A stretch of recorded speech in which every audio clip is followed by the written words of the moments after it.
Good morning. It's Thursday Thoughts. Thanks for joining me again for a couple minutes here on the Elfin Forest Trail. Last week, I was talking to you about just kind of discovering this place for the first time. And so I kept hiking last week. And as I was hiking up this trail, I came across these beautiful blue sage plants. And again, we're new here to San Diego, so it was a couple weeks ago when we just saw the whole hillside just come alive, right, with this burst of blue color. And I was like, oh my gosh, my boys and I were like, look at how beautiful that is, right? Because we're always trying to, make sure we're catching the signals that God has given us. And I loved it how it just caught our attention, right? So I was hiking up here just last week, a week ago today. And these bushes were all just filled with blue. Now, if you didn't know these were blue sage last week, you certainly wouldn't know they were blue sage this week because there's no blue. And in fact, all of these bushes right here, they were all filled. All these shrubs were filled. You can see it a little bit, right? You can see a little bit of the color left, but it's almost all but faded. Oh, here's one right here. Look at that. Got one left, but almost all of the color is gone. And this is pretty striking to me because, again, God will use all kinds of things to talk to us, right? And so as I was walking by these, I just felt like the Lord was saying, hey, John, you can bloom in me year round. And I thought, oh, that's an amazing concept right there. It's, of course, speaking of John 15, where when we abide in him, we will bear much fruit when we are walking in that place of just constant connection with him, Jesus, every day, right? And then the reading, as we've been reading out of 2 Corinthians, the reading in 2 Corinthians 9, Paul gave me even more insight into what I think God was trying to get across to me. That to stay connected with him is a source of endless joy. But the genesis of joy, as he says in 2 Corinthians 9, is generosity. It's giving. How do we make sure that no matter what season we're in, as God spoke to my heart, that we are not losing our color, that the bloom is not off our branches?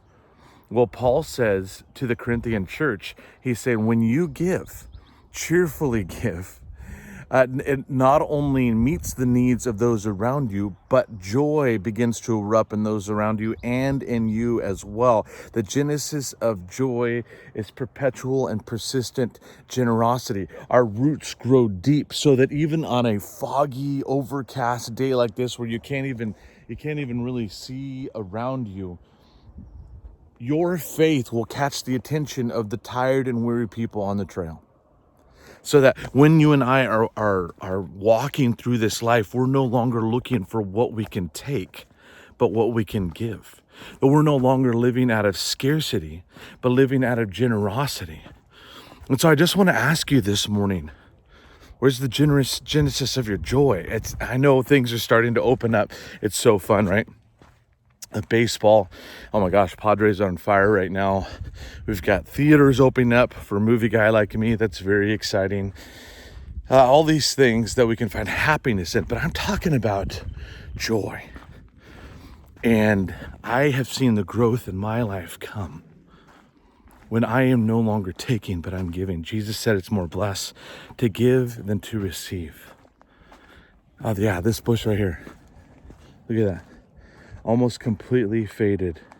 You can barely catch the blue that used to be there just a week ago today.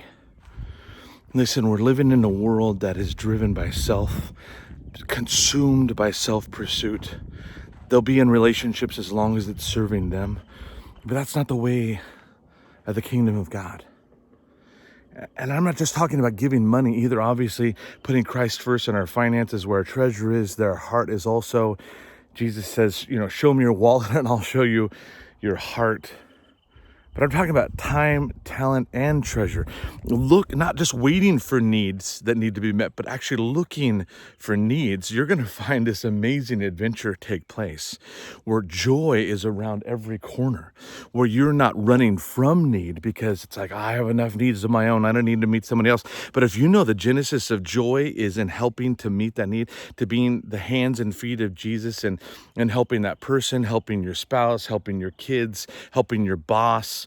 And it's not all just about the cheddar, right? How much am I getting paid for this? Is this even in my job description? This is not what I volunteered for at church, right? Moving out of that scarcity mindset into that generosity mindset. I'm telling you, your joy will abound. Jesus said the joy that he gives us isn't like the world's joy. That joy is fading, just like these flowers. But God's saying, I want you to bloom no matter what the season is that's going on around you. So here's a simple challenge this week. Just look for places to give. Look for opportunities to serve.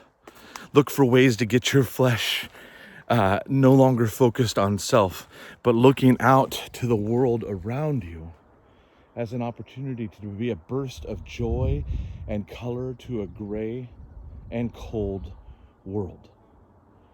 The bloom on our branches doesn't have to disappear because our God is a source of perpetual joy. And the genesis of joy is generosity.